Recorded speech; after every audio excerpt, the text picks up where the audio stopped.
most recent work that I've been doing has been with Lapwing, working with women who've experienced domestic violence who were based at Home Start.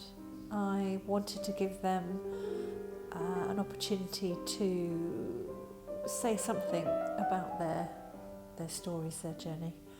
And I had a fabric book which had been given to me about my daughter, and I liked the idea of making pages in this fabric book.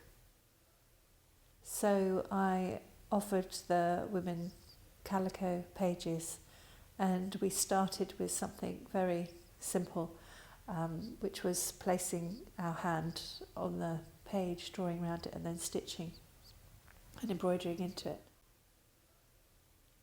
What was really interesting was that the examples that I took in, my daughter, who's 6, became involved in the project because she was curious about what I was doing.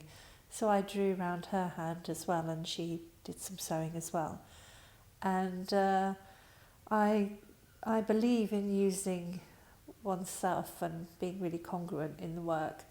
And the women really responded positively to this involvement of my daughter. And this had an unanticipated effect in that they went home and involved their own children in their project.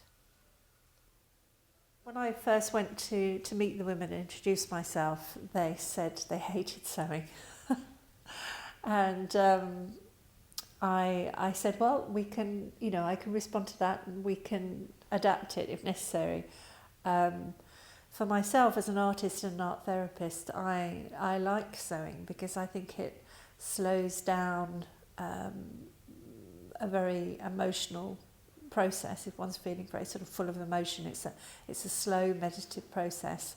It's quite calming, it's very specific, it's very achievable, and also I think inherent in sewing there is a little tiny act of aggression as well.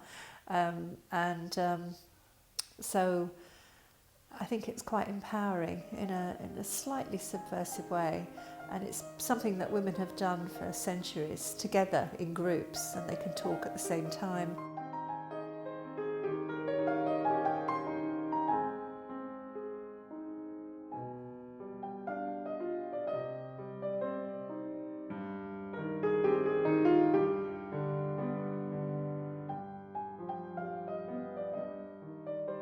They did start off quite simply, but they soon became very excited, and some of them became quite adventurous.